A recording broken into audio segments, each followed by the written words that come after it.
Thank you all so much for joining us this evening.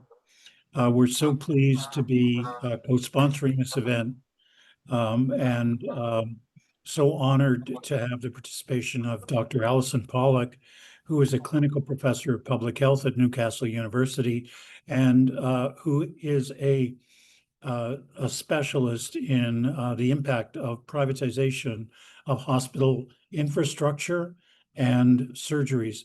Her work was fundamental in the campaigns that we ran against the private-public partnership hospitals.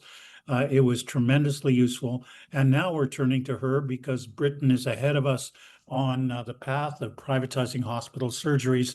And she's going to talk about that in just a minute, followed by the great activist, the executive director of the Ontario Health Coalition, Natalie Mehra. I would just say just a few words about privatization. What do we know about it in Ontario? Well, we don't know a lot about it because the Ontario government keeps many details around the privatization of hospital surgeries secret, in effect. We have sought the details of their funding arrangements for the private clinics through freedom of information. We've been denied it and we're appealing that.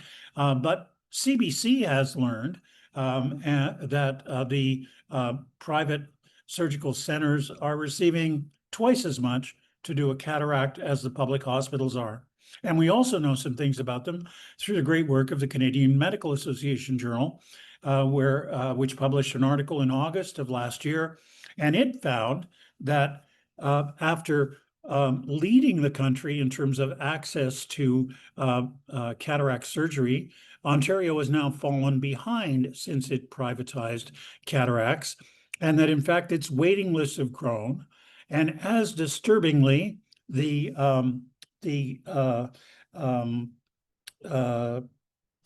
costs have more than doubled, as I mentioned, but wealthy people now have access, increased access to private cataract surgeries.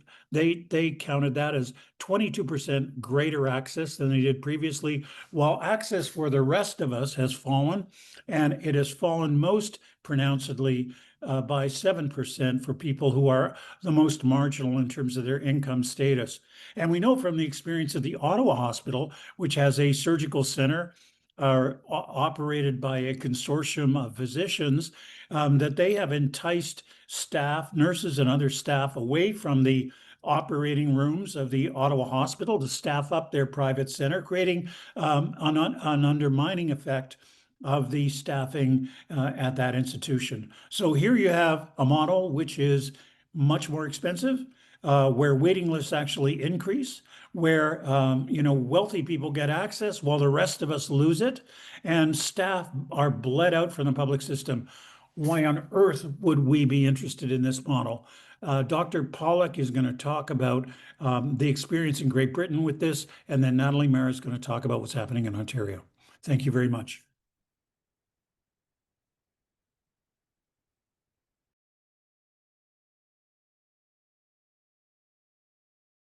You're muted, Allyson. Okay, I'll start again. Good evening, everybody, and thank you very much for joining. This is a very important issue. If you have points of clarification, please don't hesitate to put your hands up, and Salah will, or Alana will, interrupt me, and we can ask a question. Otherwise, I'll take questions at the end. Natalie's going to put my slides up and share her screen now. Oh no, Alana's going to do it. So let me know if you can't see. So I'm going to talk about what happened when clinics were private, when surgery for cataracts, actually hips and knees as well, were privatized in England. And the first thing to remember is that the United Kingdom has a national health service. It covers absolutely everybody.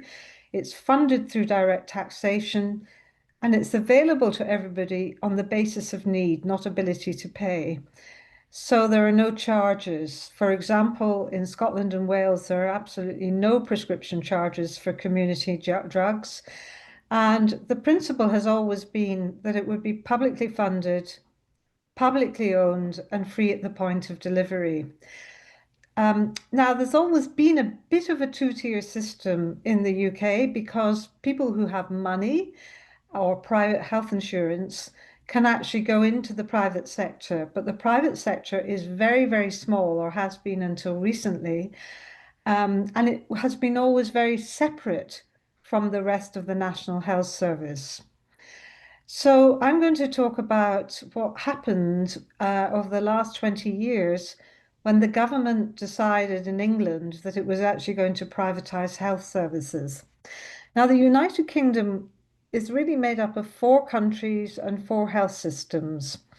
And until we had devolution in 1999, so for over 50 years, there was really one policy for all the countries. But when we had devolution, Scotland was able to take its own budgets and have its own policies, whereas England also was able to do it. And they both decided they would focus on waiting lists and wait times and elective surgery.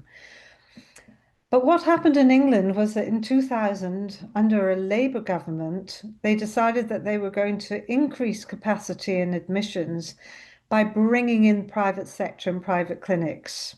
So this is what happened in England.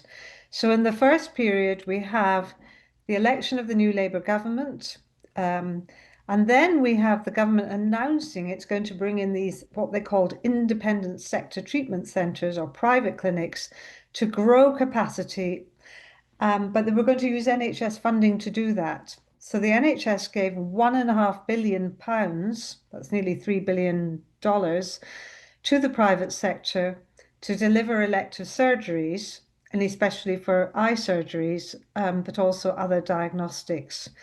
And then it had another phase, so a total of 4.5 billion, or nearly 10 billion, 9 billion Canadian dollars. So that's a huge amount of money. So there were 3 periods. There was a period of the waiting list expansion, 1997 to 2003, when they weren't privatizing healthcare. And then 2003 to 2008, when the NHS National Health Service in England was giving out public funds to the private sector and then expanding it. Scotland, in contrast, next slide, went down a completely different route. And instead of buying up private clinics, using private clinics, it decided to nationalize a big public hospital, a private hospital, and it bought it up. And it started to, don't worry about the slides here, but these are the 3 periods we're looking at. And Scotland went down a very different route, but it also had a waiting time initiative. Next slide. So the government claims for the private sector are using the private sector in England, they claimed would increase capacity, reduce waiting times, decrease inequalities between rich and poor because the poor tend to have much worse access, and increase cost, decrease cost and innovation. So we've really looked at the first 3, though we touch a bit on the costs. Next slide. So what happened to admissions, because that's a measure of capacity and readmissions, waiting times and inequalities. Next slide.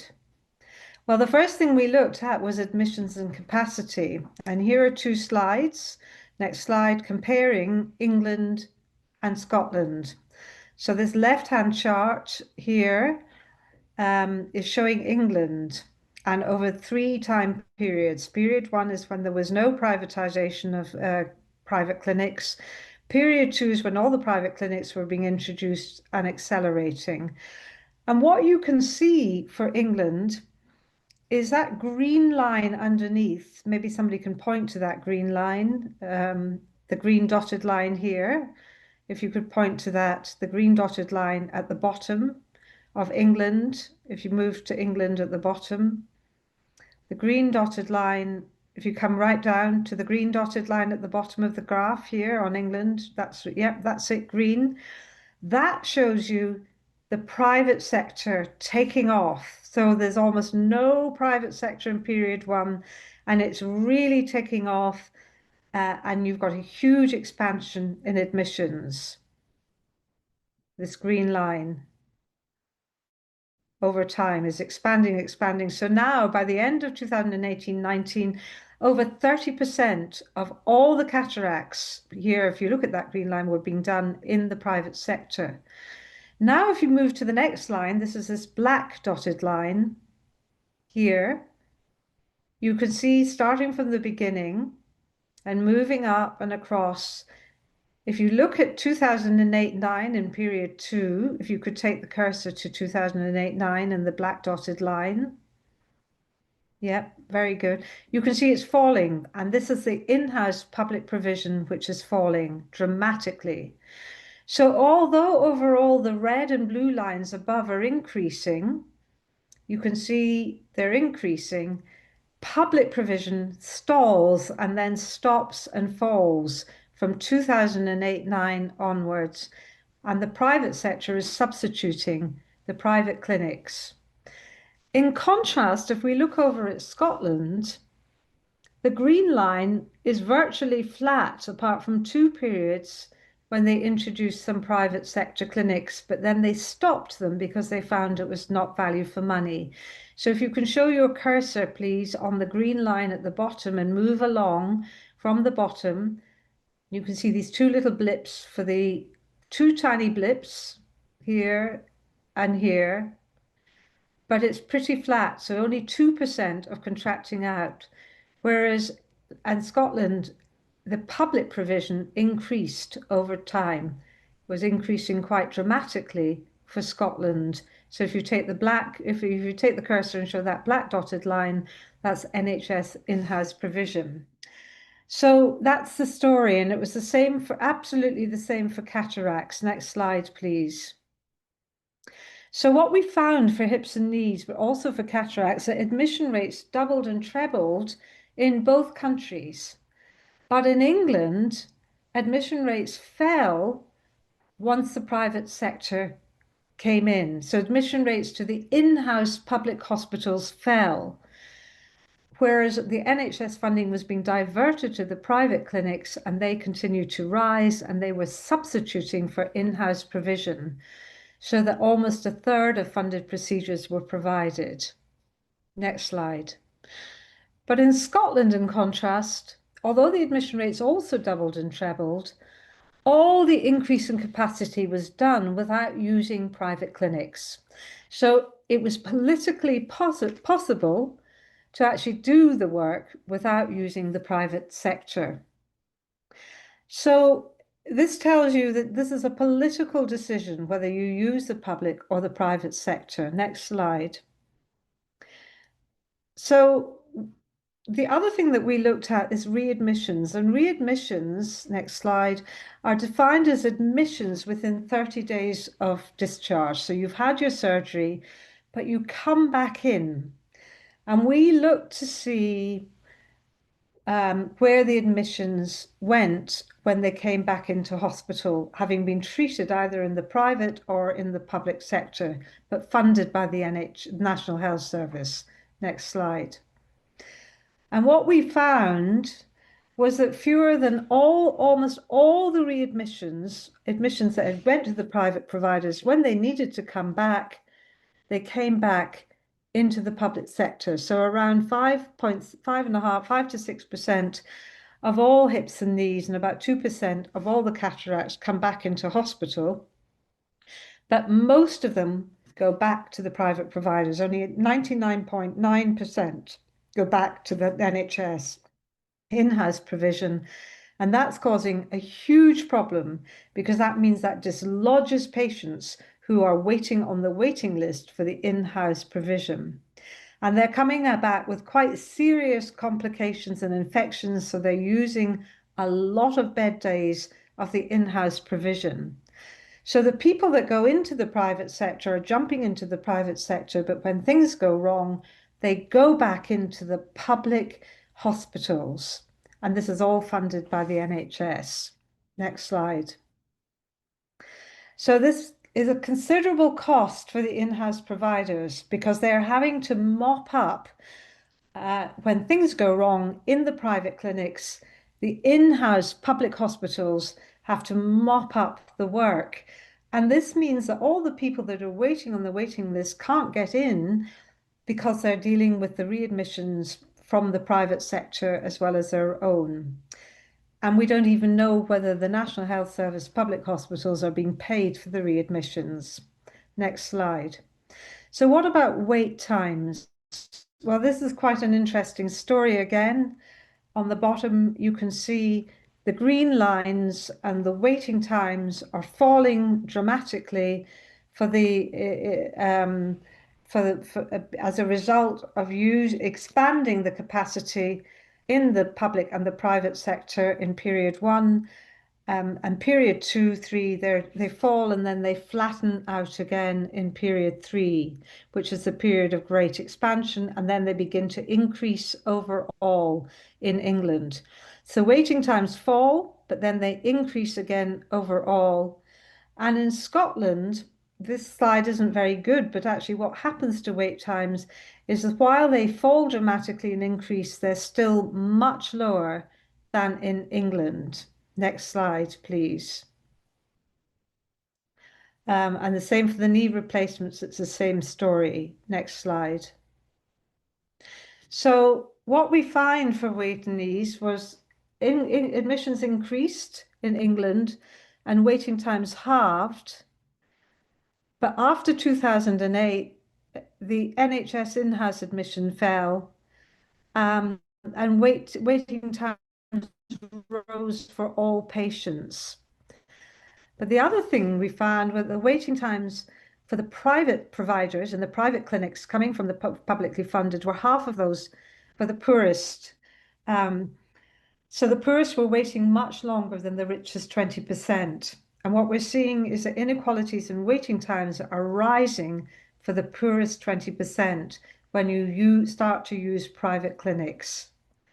So this is a very important story. Whereas in Scotland, prior to 2002, the poorest had the longest waits, but then after the waiting time initiatives, the waiting times fell and the inequalities decreased. And while they increased again after austerity, they never became as long as the ones in England. Next slide, please. Next slide, please. So what we find that for every 10 patients admitted from the poorest quintile, 13 were admitted for hip surgery from the richest, and 9 in 97/8 for knees. But by 20 years later, twice as many patients were admitted from the richest quintile, the richest areas, than from the poorest for every 10 patients, so twice as many. And so that's for hips and for knees, for every 10 patients admitted from the poorest areas, from the poorest areas, 15 were admitted from the least deprived. So for every patient, so what you're seeing is many more patients are coming in with a widening in inequalities.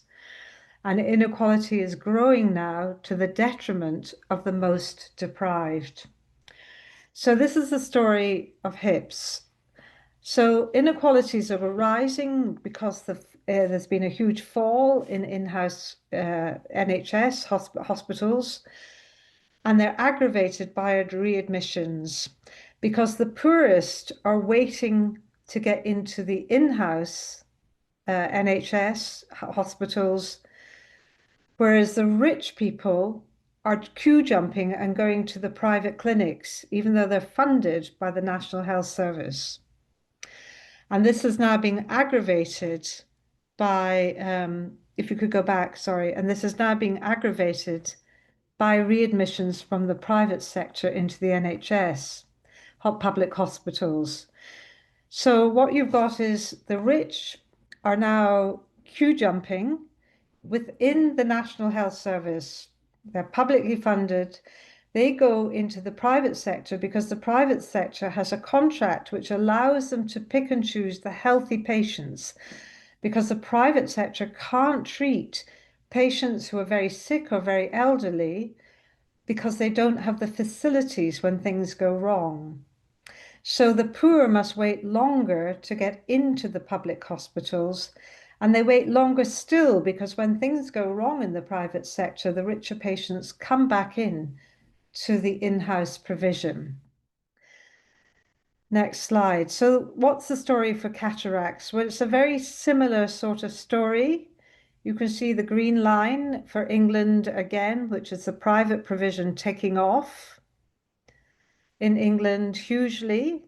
It's now accounting in 2022-3 for 60% of all admissions for cataract surgery in the private sector. So here you can see this green line going up and up and up because that's the NHS funding, public funding for private clinics. But look what's happening in the next line, the black dotted line underneath. You can see period 1, when there's no privatization, it's going up steadily. But when privatization kicks in, period 2 and period 3, if you follow that black dotted line, it's falling dramatically.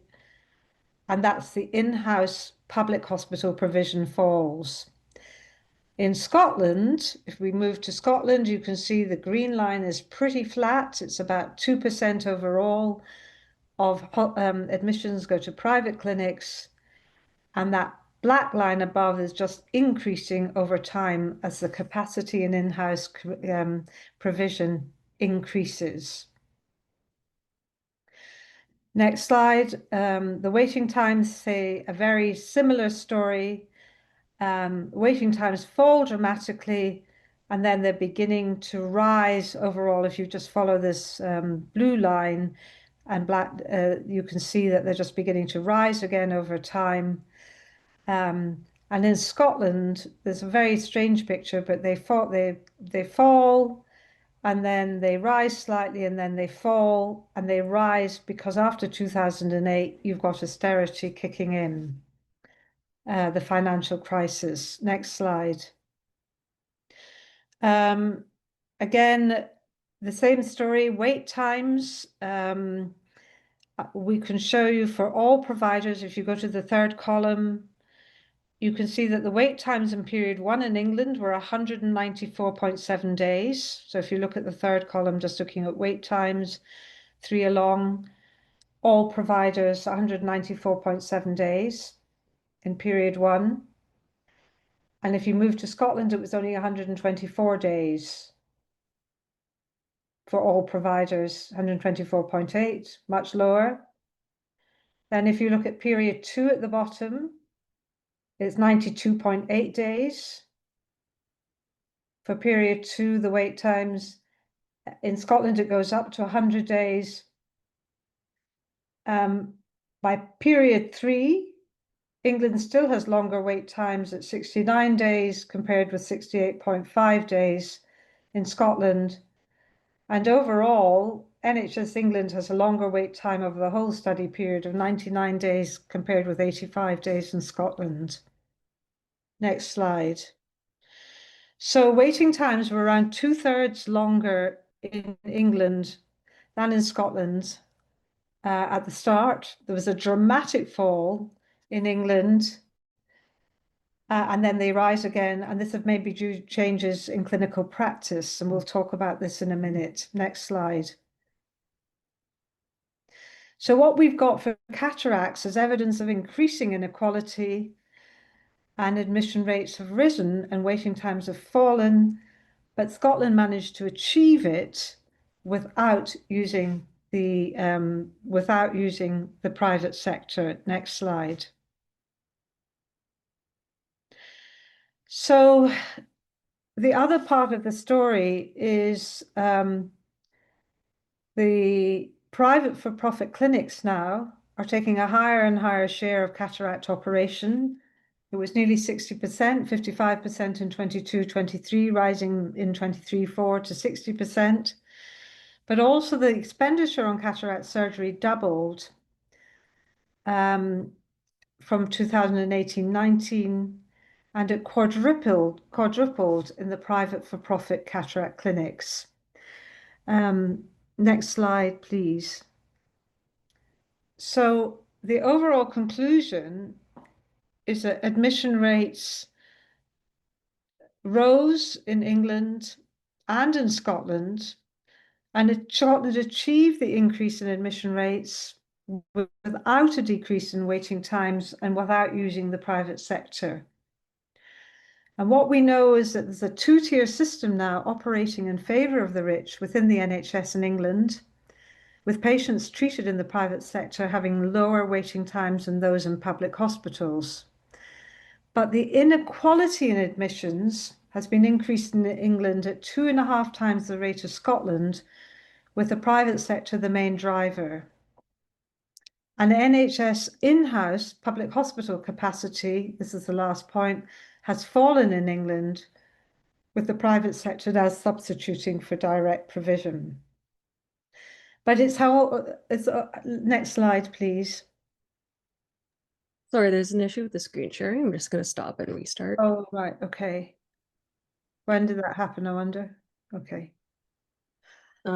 Just a couple seconds ago. Oh, well, that's good. Well, I'm almost at an end anyway, because I was just going to say the really important thing to know is so the introduction of providers has had private clinics into the NHS is associated with a dramatic reduction of in-house NHS hospital provision, National Health Service, increasing waiting times for all patients, increasing inequalities, and a two-tier system within the National Health Service operating in favour of the rich.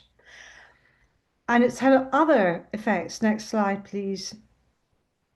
The private sector is now substituting for, it's not adding to the capacity, which is what the government claimed. The inequalities are increasing and they're driven by private sector contracting. And now the remaining public hospital provision is increasingly used for readmissions from private sector. So we're calling for a moratorium on all further contracting out or outsourcing, and saying that, like Scotland, the NHS should rebuild in-house capacity and provision instead of outsourcing its care. Because what we're discovering is as more money flows into clinics, these are now being set up, the eye doctors, the senior eye doctors, are leaving the public hospitals or cutting their work there and creating little companies to set up these private clinics with outside investors. But what that means is that as the staff leave the public service, there's less and less staff to deal with all the other eye emergencies and eye conditions. Cataract surgery is very quick and easy. It takes less than half an hour to do. However, it's a one-off. Most surgery is, most eye diseases are chronic diseases that need repeat outpatient appointments. So you've got NHS, you've got eye cancers, you've got glaucoma, diabetic eye disease, and macular degeneration as big examples that many people actually on this chat will have. You have your cataract, but you might have these other eye conditions. So you need your public hospital and your public eye service, but if it's not there any longer because the staff have left and they're all working on cataracts, then you're defunding the eye service and also depleting the availability of services. And the other knock-on effect is the training of doctors. Junior surgeons need to do so many cataracts before they can be signed off as fit to practice as surgeons. What's happening is they need the easy cataracts to do it, but the private sector doesn't do training. So the trainees are not getting the eye surgery that they need to do.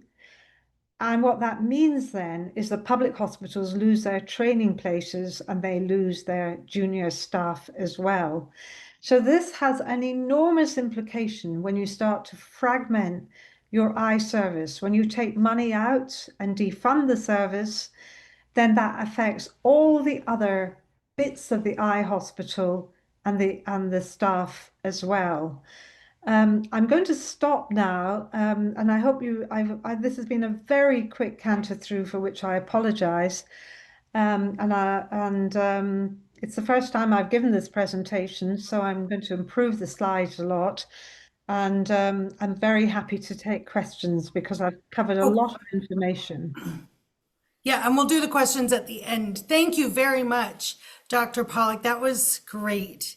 So I'm hoping that's very clear, and I'm just going to draw some parallels and lessons from what we have seen then in the research and evidence that Dr. Pollock has brought together for what is happening. And there's all these hearts and claps floating up the screen. So there you are. First off, flowers, a well-deserved applause there. And so I'm just going to draw some parallels and pull out some lessons for Ontario from what the research that Dr. Pollock has done in the UK. So I'm going to share my screen too for just 2 minutes and just show you a little summary here that is a comparison. So we said at the beginning that England is about maybe 15 years or so ahead of Ontario in terms of the privatization of cataract surgeries. And as Dr. Pollock said, they're now at about 60% or so of all cataract surgeries are being done by private for-profit clinics.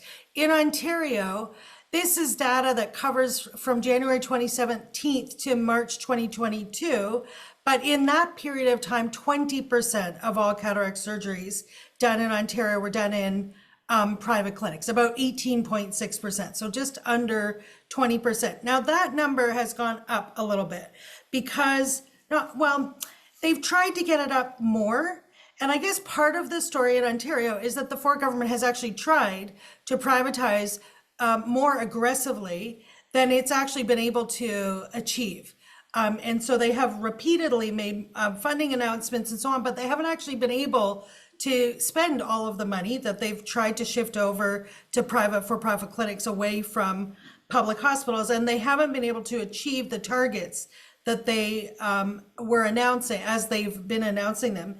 So as of, you'll recall that in the pandemic in 2021, sort of under cover of the pandemic, they began to increase funding for the private clinics. They increased it by about 24 million. And then in 2023, they announced plans to open 3 new large for-profit clinics in 3 cities. That was Ottawa, Woodstock, and what was the third one? Ottawa and Waterloo. And Windsor. Sorry, Ottawa, Waterloo, and Windsor. That was about 30,000 surgeries. And they were cataract surgeries. And then in 2024, they announced rounds of applications for 60,000 MRI and CT or gastrointestinal endoscopies, and then MRI CTs. But they just announced this year that they're going to open now 57 new private clinics and shift over $155 million to them. So there's been this kind of escalating set of announcements and some money, some funding increase. Definitely, we're now over $100 million per year now being shifted to for-profit clinics instead of funding public hospitals.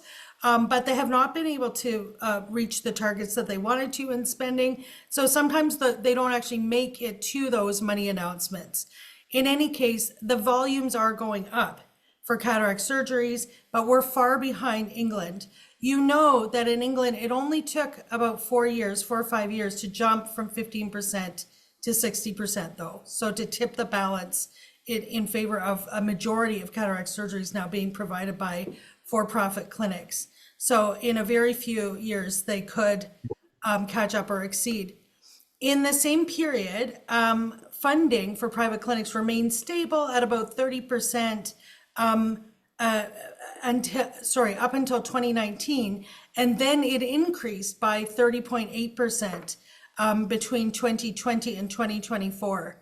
So big jump in funding for private clinics, but not as much as they planned to try to give them. In the same period, operational funding for public hospitals increased by just 5.4%, so not even at the rate of inflation. So just to maintain existing services, hospitals would need funding that met the rate of inflation and population growth and aging. They have not been given that funding, but the funding increase for private clinics has been significant. So like what Dr. Pollock was describing, that this is a replacement. This really is a transfer of resources over to the private sector away from public hospitals.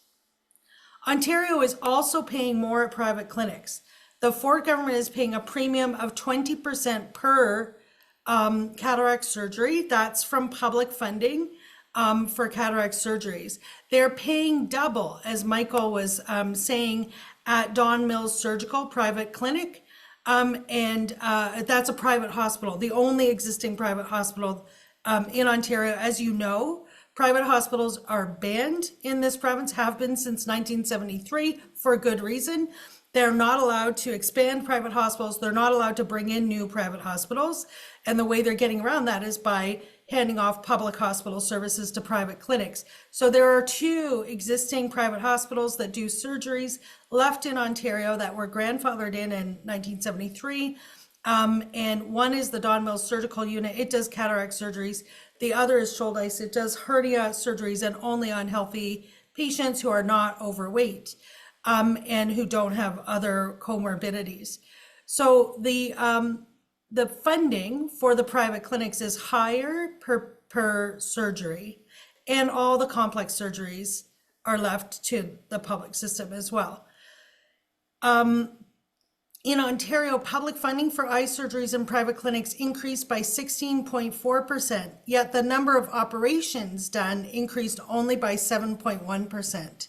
So much more funding increase, but it didn't buy a commensurate number of surgeries. And the same thing happened in England, where they increased the funding by 95%, but the number of operations only increased by 25%. So money just not sort of going as far in the private clinics. And then, as Michael talked about, there's this study by the Canadian Medical Association Journal that looked at the expansion of private for-profit surgical centers in Ontario and found, just as Dr. Pollock found in England, that the expansion of private for-profit surgical centers was correlated with increasing inequity to care.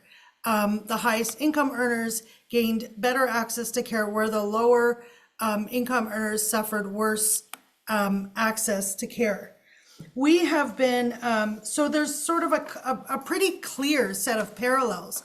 Redirecting of resources away from public hospitals to private clinics that cost more, that take the high volume, easier surgeries and the staff and resources away from public hospitals while they do the profitable surgeries, create more inequity, and do not decrease wait times as efficiently as public hospitals would do. I just want to note that we did do a study in 2024, and we looked at all of the public hospitals across Ontario. And what we found was that virtually all of the public hospitals have operating rooms that are unused all the time. So they might have 1 or 2 operating rooms that are just being used for storage because they don't have the funding and the staff to run them. And then, in addition, the remaining operating rooms, all but 1, will be closed down at 3 or 4 or 5 in the afternoon and overnight and all weekend. So the majority of OR time is just not being used in our public hospitals. So there really is just no excuse to be shifting money and now paying to rebuild for-profit clinics that cost more and create inequities and violate the core, really our fundamental principles of public Medicare. My final point is that we've spent the last week now phoning through the private cataract surgery clinics town by town in Ontario, where we've been traveling with Dr. Pollock, and asking them how much it would cost to come and get cataract surgery at their clinic. And we've been quoted prices. Now, the answer should be zero. We have OHIP. We have a public healthcare system in this country. Cataract surgery is covered there should be no cost whatsoever. And if you phone up a hospital and say, how much does it cost for cataract surgery? The answer should be zero. The same should be the case in a private clinic.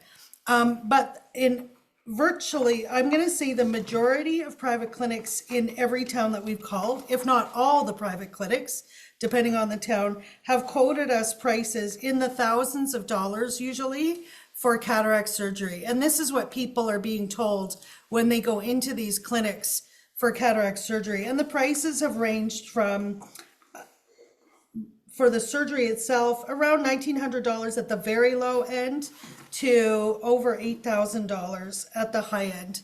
And so this is a violation of our Medicare laws. And our warning has been and remains that these clinics pose a real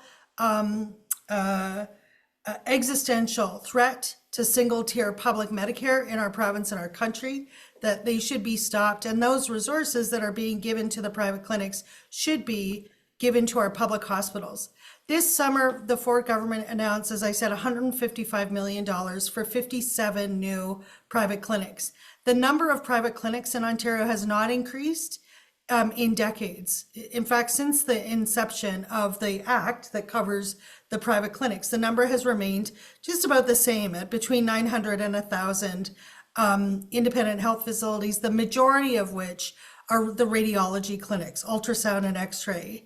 This would be the first substantial increase in the number of private clinics, and it is very substantial, 57. They're talking about tens of thousands of procedures being turned over to the private clinics from our public hospitals. A number of those, what they're talking about this year is to shift over the MRIs and endoscopies, and they want to expand to a whole array of surgeries, including the hip and knee surgeries that Dr. Pollock was talking about, as well as the cataract, more of the cataract surgeries and so on. This is very serious. They're going to take the profitable surgeries and diagnostic tests out of the public hospitals with the resources for them and leave the rest for the public system. The kinds of inequities and higher costs that you're seeing in England that are completely unnecessary will happen here. And we will have the existential fight then to save single-tier public Medicare. We have to gear up now. And thank you very much to Dr. Allyson Pollock for bringing this cogent analysis and great information that brings a warning to us about what's happened in the UK and the comparison that shows us that it's completely unnecessary. And Scotland actually increased capacity without going to the private sector. Thank you very, very much. Thank you, Natalie. So we're going to open up the floor for questions now. We'll take a few questions from folks on the Zoom, so you can use the raise hand feature in the toolbar, and we'll call on you to ask your question. We will then see if there are any questions in the chat that are unaddressed. We'll then check out the people on the Facebook live stream if there are any comments or questions there before going to the folks who are in the Chinese interpretation channel on this Zoom as well. So we have two people with their hands up. Atul, I'm going to prompt you to unmute yourself. Hi, thanks. This is Dr. Great. Kapoor. Thank you for joining us. Thanks, Natalie, and thanks so much for that presentation. That was great. I put it in the chat, but I didn't get it typing on my phone. Back in 2008, so when Gord Brown was president, Brian Day was president of the Canadian Medical Association, and his mantra was the NHS has a private tier and has no waiting times. I always used to respond that was not because they have a private tier, but because they adequately funded the public side. And since the cons took over, we've seen that that doesn't work anymore. I just want to ask Dr. Pollock, with your insights and knowledge, whether A, that is accurate, or two, and B, whether what needs to be added to that response to that. It's he's not saying it anymore because it's no longer true, but we keep hearing echoes of that in Canada, that the waiting lists are solved by the private tier. You're on mute, muted, Dr. Pollock. Can you hear me okay? Now, yeah. Okay. Thanks. So is he saying that the waiting lists were solved because patients were able to pay for their pay out of pocket to go to private clinics, or they were solved because public funds went into private clinics? He was craftier. He just put two facts side by side and made the implication that the NHS has private and Yeah. there's no waiting lists. So I think it's really important to make this distinction between paying out of pocket and private health insurance to go privately, and the NHS public and funding it from the public funds, but opening the private clinics. And what we can see is the waiting lists weren't solved because, well, they were solved because they injected huge amounts of money. And that was the key thing, was injecting a lot of money and having waiting list targets. But the waiting lists in England were solved at the expense of the public hospitals, at the expense of staffing in the public hospitals, training, and the whole service. So it was a very expensive and short-term solution and very unegalitarian because it drove up inequalities. So they were at the expense of staffing, training, services, and the whole eye service. However, in Scotland solved the waiting list using with injecting money, but by rebuilding the capacity in-house and by incentivizing the capacity in-house. So it then managed not to fragment the service, and it actually then managed not to, it wasn't done at the expense of staff or other patients or other services. So in England, they solved the problem of the so-called waiting list at the expense of patients, other services, and staff. So that's how I think I might put it, and that was a very short-term solution because, as we know, inequalities are rising and at 2.5 times the rate of a public service in Scotland. Does Can that I, help? oh, sorry. That's wonderful. That's a better answer. I appreciate that. Sorry, Natalie. No, I'm sorry. Do you mind if I just add to that a little bit? That myth, that set of myths about European health systems not having wait times because they have a second tier is something that, we're quite concerned about also. And I'm just going to share my screen for a minute. We've created a Mythbuster on this that looks at the facts and pulls out some of this information. We'll update it a little bit more, but our goal is to have this kind of far out by December. And it looks at the kind of myths that the Fraser Institute puts out and so on, that there are no wait times, for example, in the United States. There's all kinds of wait times in the United States. The myth of private health systems in Europe, we look at an array of countries. We look at Australia and France, and then we look at the Scotland versus England case study. And then finally, Canada neither has the highest taxes, one of the things they claim all the time. That's just a outright lie. And nor do we spend more than our peers on healthcare. So I think with the help of people like you and working on social media, perhaps we can do just a much better job. I'm trying to now not share my screen. There it is. Why won't it stop? Sorry, did it stop? Yeah, I stopped your screen. Okay, thank you. It wouldn't, the stop screen sharing wouldn't work. But I think we could do a much better job of countering some of their falsehoods through social media. So hopefully maybe we could work with you, Dr. Kapoor, and others who have sort of big social media accounts, and we have a decent following too, and try and get some of this stuff out in bits and pieces. Thank you for that question, Dr. Kapoor. Next up, we have Dr. Dick Zeltman. You can unmute yourself now. Great. Thank you very much. And thank you for this excellent evening. And thank you, Dr. Pollock, for your great talk.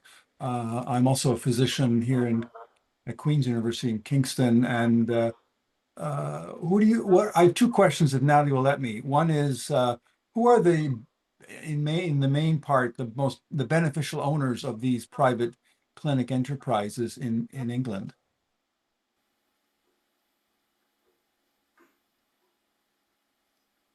Oh, you're on mute. You still have to unmute there. Was that a question for me, the beneficial owners? Yes, yes, Yeah, please. okay. So one thing to say, it's really important. It's a whole array of owners, but one of the interesting things that's happening is the high street optometrists working out of companies like Specsavers, that's a big multinational. They get a referral, they get a co-management fee for referring patients to the private clinics, but that management fee is paid by the NHS, and so is the treatment in the private clinics. So what's happening is the high street optometrists are integrating with the private cataract surgical clinics. So they're doing vertical integration. So you've got a chain, as it were, which completely misses out the public hospital because they're referring directly and they get a kickback, and they're referring directly into the private hospital. Right. But it's all paid for public. So these big Specsavers, big multinationals worth hundreds and hundreds of millions of dollars.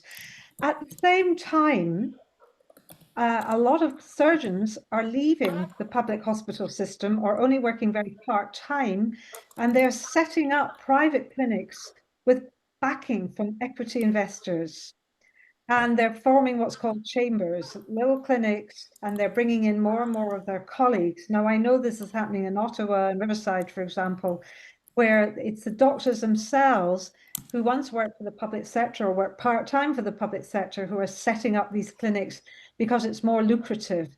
And they're dragging out a whole lot of their colleagues and nurses, so that's draining the resource from the rest of the NHS. But it's also destabilizing all the rest of the eye services, because if you don't have the staff anymore, you can't, or the budget, you can't run your eye hospital. And eyes are really like a hospital. They're so comprehensive, the range of services that are required. In Canada, private equity is playing a huge role in multiple areas of healthcare, from dentistry and even veterinary medicine. And if I can ask, do you have any data on the outcomes for, say, hip and knee infections in private versus public? Is there any good data yet? You can't compare public and private because it's two different populations. Right. The people going to the private clinics on the whole, certainly for hips and knees, are healthier and richer. So they're going to have fewer complications. But what we do have data on is that if they go to the private hospitals, their length of stay is usually 1 day or 2 days at most. So people going to the public hospital have a slightly longer stay, because they have more illnesses and comorbidities. But the readmissions that come back from the private sector have a longer length of stay than the readmissions from the public hospital. So that's telling you that they're being discharged too early, and coming and then bouncing back into the public hospitals. So that's in a way a kind of quality measure. We also have a list of all the issues that happen. Yeah. We have, we have a list of the complications. Sorry? Yeah, in my own practice as an infectious disease specialist, I have seen far too many examples of poor infection practices, particularly reprocessing and sterilization of equipment. Happens in hospitals too, but in the private sector, it really worries me. Yeah, so infection is a very, very common reason. It's one of the top causes for readmission. You're absolutely right, as well as mechanical problems with the joints, etc. But infection is a major, major problem. Yeah. And we have a table, which I didn't show you in this slide, but we have a paper coming out on readmissions, and it shows you that infections are right up there. So thank you very much for that feedback. That's just supporting what we're finding. Okay. Oh, go ahead, Natalie. No. I was going to say, Yeah, we're going to move on. We have a few hands, but we're going to move on to see if there are any questions in the chat. Genevieve, our staff member, who's been monitoring the chat, go ahead. Hello. We do have one question, and that is, are the private clinics in England overcharging patients like in Ontario?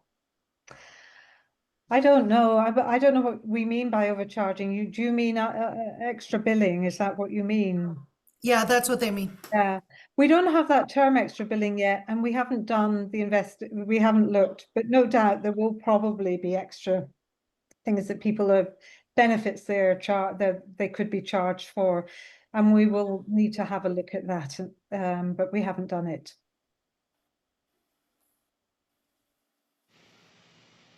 Okay. Are there any others, Genevieve, quickly? Sure. Do we have the doctors that will work in the public system if we reopen empty surgical rooms? Yes. I mean, right now, when we phone the private cataract surgery clinics, the doctors who are working in the ophthalmologists working in the private cataract surgery clinics are usually working in the public hospitals also. They might be working in the public hospital 1 day a week and then working in their private clinics other days of the week. The thing is that if they're charging, if they're being paid $600 per surgery as a facility fee on top of their billings, plus they're charging a patient $300 for an eye measurement test, plus they're charging another $2,000 to $4,500 for the cataract surgery in the private clinic. If they have 1,000 patients, where do you think they're going to try and direct those patients? They're trying to direct those patients to the private clinic, which is why those physicians will be telling patients that the wait lists in the public hospitals are a year long, or 2 years long, or 5 years long, as we hear from patients falsely, to try and get them to pay more in the private clinics. And the truth is, they can, if in the towns where there's only 1 or 2, they can manipulate the wait times in the public hospitals because they're the only ones providing the surgeries in the public hospitals. Like, they're referring to themselves, right? They're referring to their own private clinics. It's a serious problem, actually, and one that we're investigating because we're coming out with a new report on it. But the bottom line is, if you were to say that, no, we're not going to do cataract surgeries in private clinics because we see such egregious bad behavior and extra billing of patients and inequalities and really irresponsible and unethical practice of medicine, we're going to return it back to the public hospitals and, use the OR in the public hospital that's set up for cataract surgery. The ophthalmologist would be doing, the same ophthalmologist would be doing that surgery in the public hospital, but there would be oversight. There'd be someone you could complain to. There's a quality control regime. There's all of the governance of a public hospital that doesn't exist in a private clinic. Then when it comes to, like Dr. Zetwin's point, for endoscopies or something like that, for sterilization, the same thing. Natalie? Okay, so Shulan and Christine, are there any questions from the Chinese community before we get to the folks whose hands are up? So people should know we have this whole event is being translated, and the reason why there's some written Chinese in the chat is because there's kind of a parallel translated meeting happening at the same time, this meeting. So I don't see anyone in Chinese yet.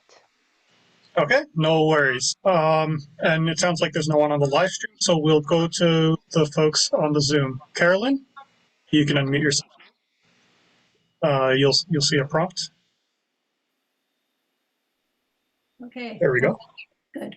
I think the only way we're going to get to the general public and help them understand just what's happening is to have facts and figures as far as finances are concerned.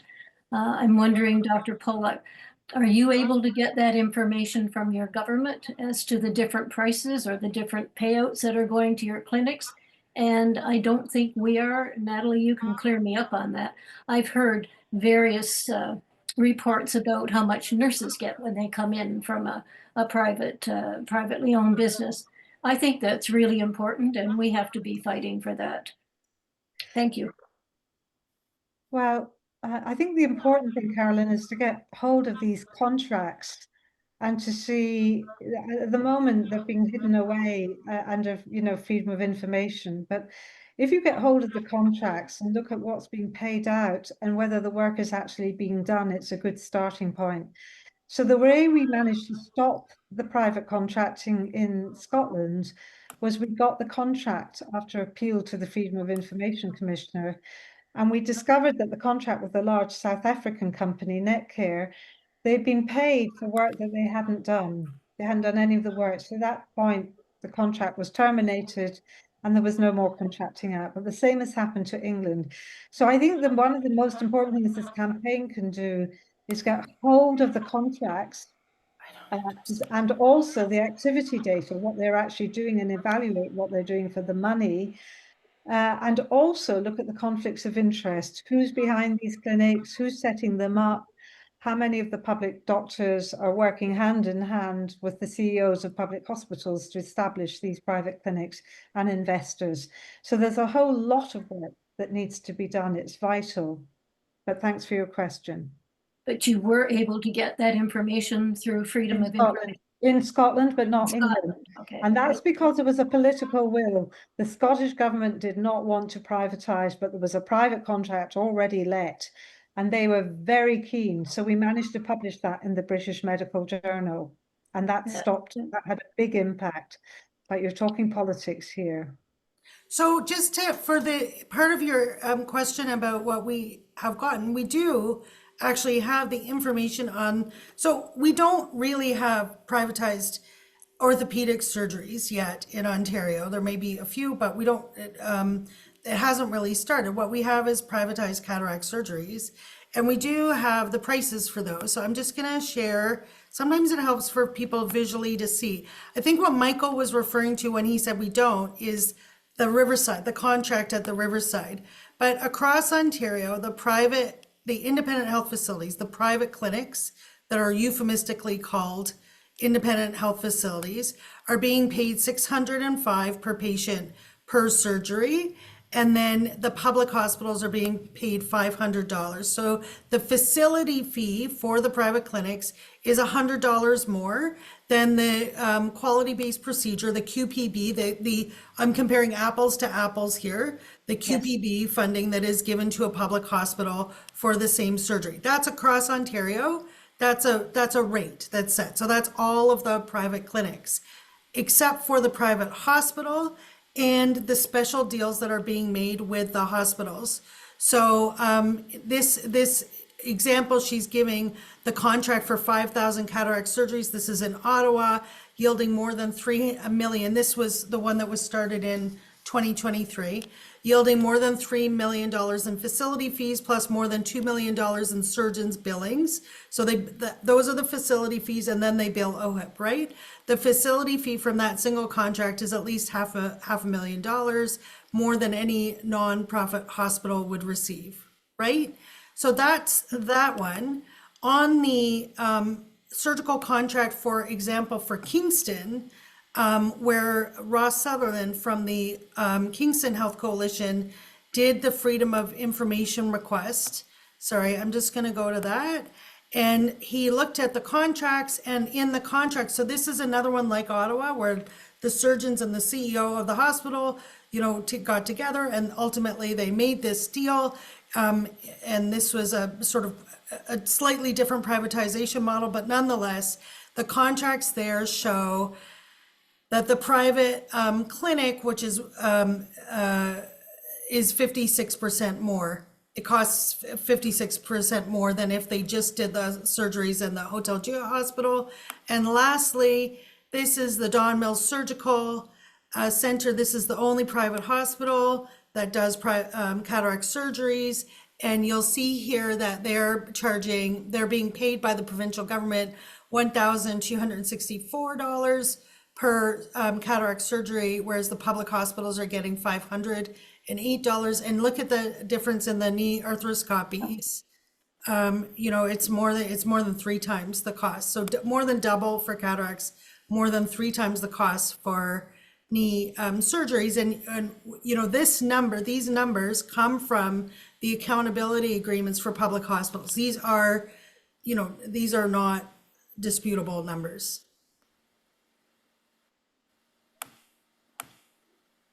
So we need to get the one for Ottawa, for the Riverside.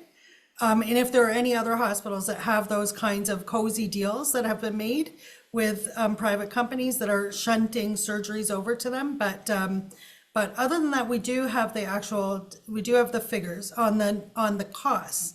What Dr. Pollock is talking about, the volumes, like the volumes and all of the rest of that data, absolutely. And it would be good if there was an academic study done of that, all of that piece. You know, what has to come from that too is helping people understand that that takes it all out of our pot. That's where it comes from. Like they can look at those numbers and say, oh, they make a little more. I don't think they realize that out of our OHIP pot, all of that money, extra money is coming.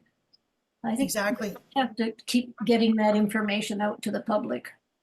Thank you. Thank you. All right, next up we have Alex. Alex, please go ahead. You should be able to unmute yourself. Yeah, thank you. Hopefully you can hear me.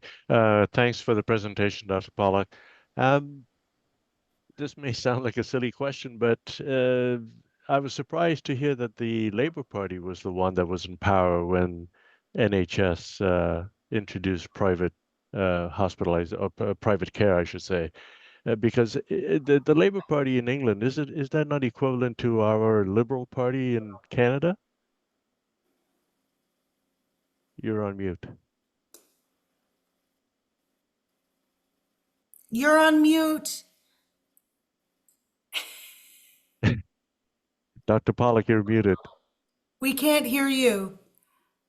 We can't hear you. I can hear you. I'm just trying to find Oh, there myself. we are. I'm trying to find myself here. Okay. Yeah, I think Labour should be the equivalent of the NDP, except it's not. After all, it was the Labour Party that brought in a National Health Service in 1948, and it was committed to public funding until 1990 and public provision until 1997, when Tony Blair came in and he introduced the famous Clause 4, which ended the whole idea of having a national public nationalisation and owning the means of control, owning public ownership. So the problem began really with Alan Milburn, who was the Secretary of State for Health, who's since joined Bridgepoint Capital Investors. So these are all the privateers. So the Labour Party has become very, very neoliberal in England. It was different in Scotland, I have to say. In 2000, it was very committed to keeping a public service. But England has definitely gone, Labour has gone down the privatisation route. It really implemented the private finance initiative and P3s. So it's very much implemented the policies the Tories, the right wing, dreamt up. But Labour is the party of implementation of neoliberal policies. And that's very depressing for many of us.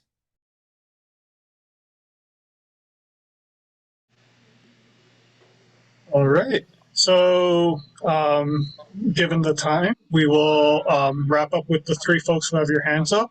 We'll ask each of you to ask your questions individually, and then afterwards we'll ask the presenters to respond and conclude one by one. So To all of them together. Yeah. Yes. So first, Jim, please go ahead. You should be able to unmute. Yes, good evening, Dr. Pollock, and thank you for the most informative presentation. Dr. Pollock, as you know, we are attempting to resist this creeping privatization and dismantling of our public hospitals in Ontario as well.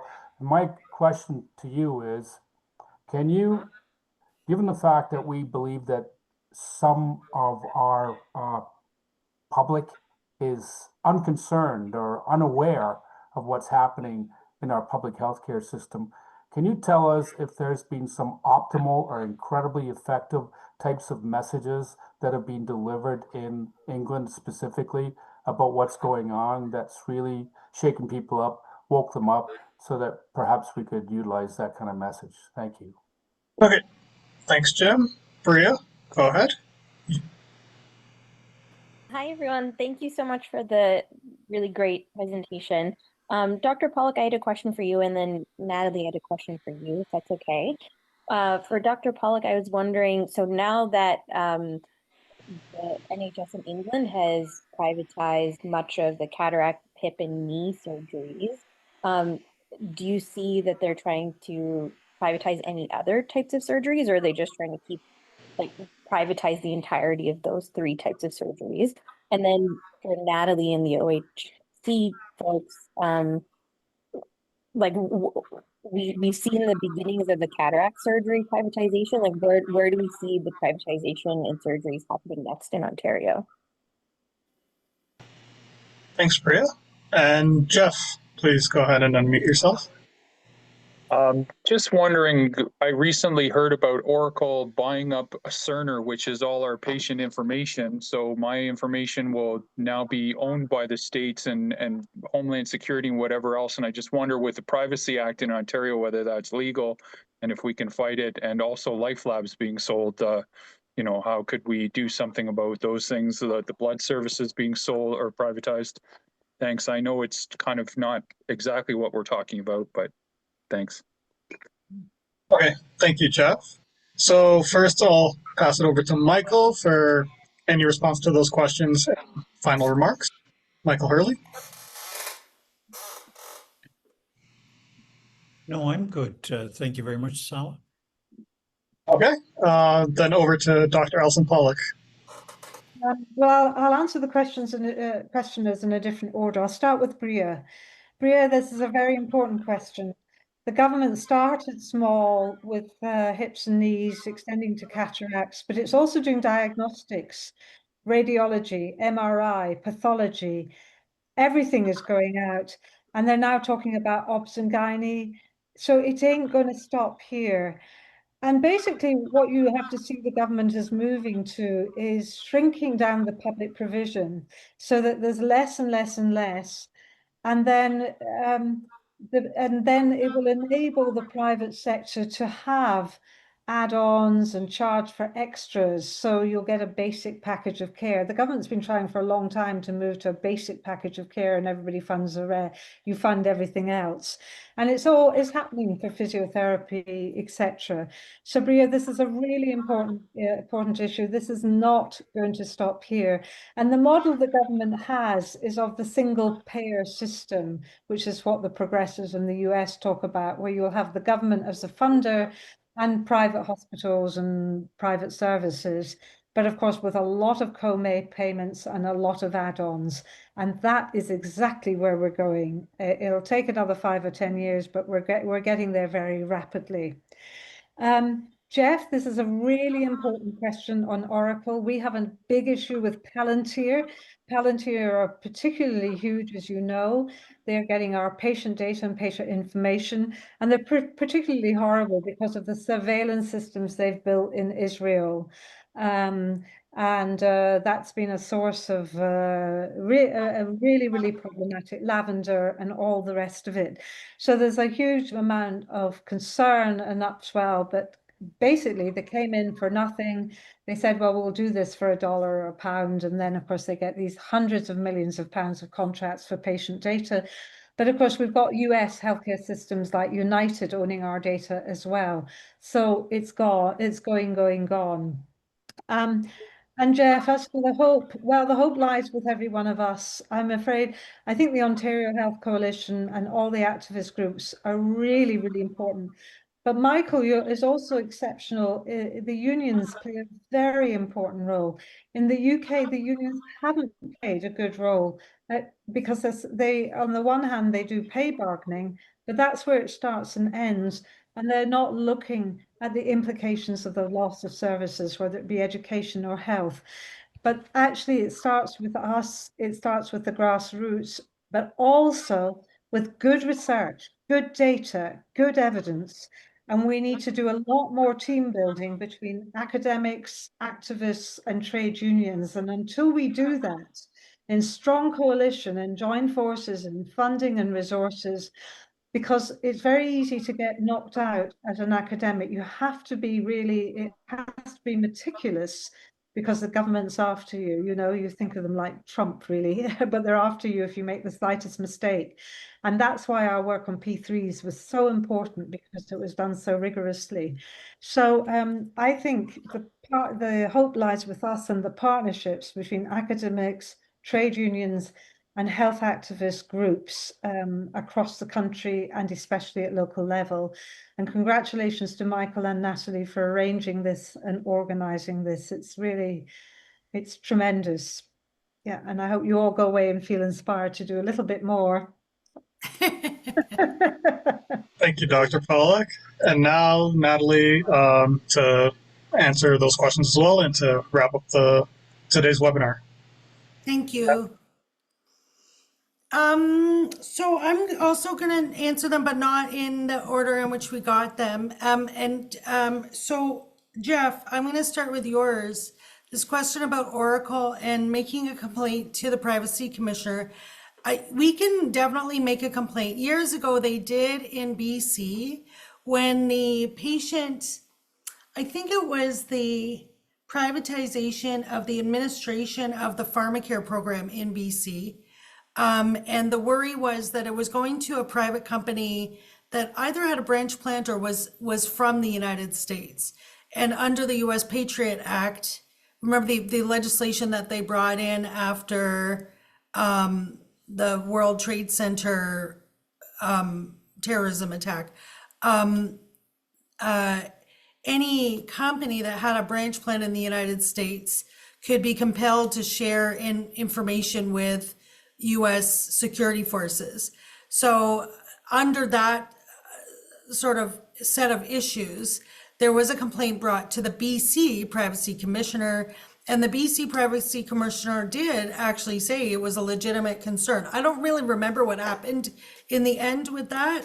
Someone would need to look it up. And if someone's kind of interested in working on that, if you're interested in working on that, we can do it, but we need some help, I think, to kind of pull that together and get that complaint in for sure. So that's one. On Life Labs, I mean, we need to, like, really, we should be fighting the privatization of the labs. The fact that it's kind of a, two companies that, and that's all that's left. And, I'm not sure the sale is not as much, I don't think, of an issue as the privatization in general and the consolidation of the private labs. And all of the issues that go with that. So anyway, we have to fight that as well. We have to win that the opposition parties would republicize them, and if they were to come to office, and then we've got to push that issue.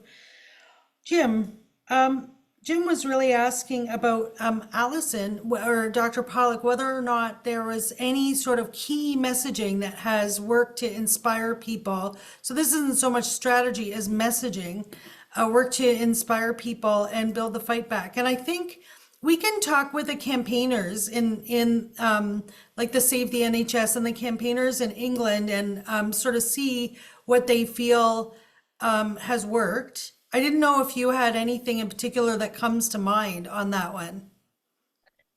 For me, or for Yeah, that's worked in the fight back, well, messaging. It does. It's really, really hard. You're up against the political forces, and I wish it weren't the case. It's really, really tough, especially when you've got a Labour Party. Our new hope will be the Green Party and Zach Polanski, who seems to be a bit of a Mamdani type character. So you really need to get an alignment with the politicians, because they're not listening at the moment. And the other thing that's happened for our National Health Service is the way the new structures are. There's no longer any parliamentary accountability in the new legislation. So there's no duty on the Secretary of State and Parliament in the way that there was before. So it's a harder road that we have now to travel. But that doesn't stop people from fighting at local level, fighting hospital closures, fighting privatization. That's going on all the time. And I think local is really important, as well as the national. Okay, thank you for that. So, and I'll just mention, I mentioned this to Jim, but for others who are listening, in all of my years of doing this, we've done tons and tons of polling over the years.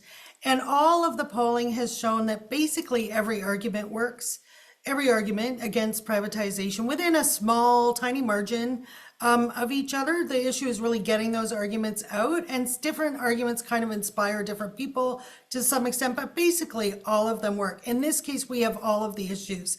We have really clear conflicts of interest going on. We have sort of, companies that are cozy with the government getting contracts. We have higher costs and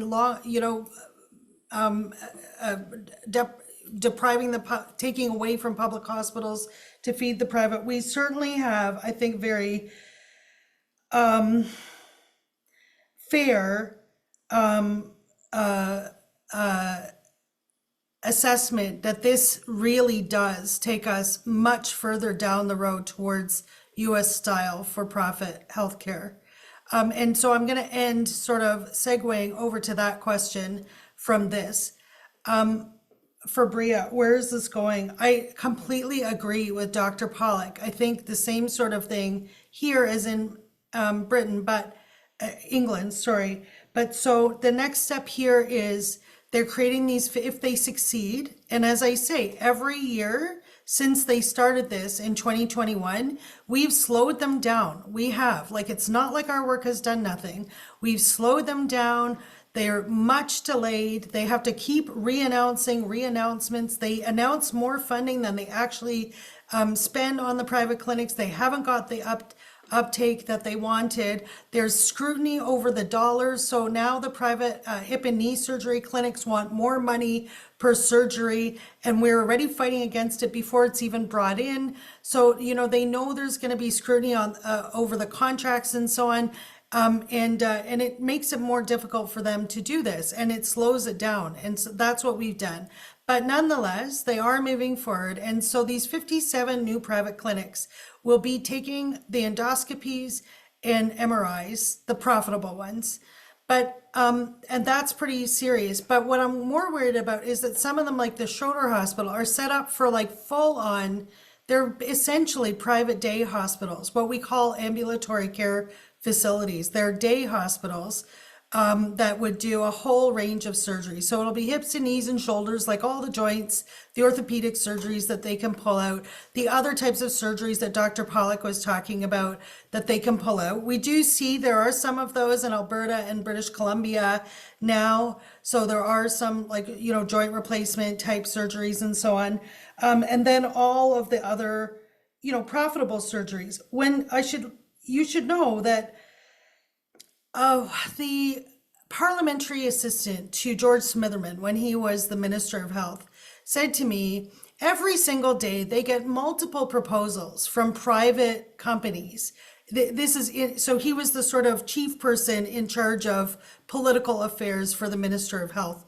And he said, you know, all the time they get every day different proposals from different companies that want to make money from the public health system. And so they're constantly in there. As soon as they open the floodgates for privatization, there will be companies lined up at the door with proposals about what it is that they want to take out and privatize. And of course, they want to take what they think they can make a profit from. And so it just escalates, you know, from there. It just gets bigger and bigger and bigger. When I started in 2020, in the mid 1990s and early 2000s, they had just gone through a big transfer in the ownership and control of the public hospitals, public and nonprofit hospitals in the US, in various states in the US, taken over by for-profit companies like in New York State and so on. And I remember working with the American movements at that time who were trying to fight the privatization of the for-profit privatization of their hospitals.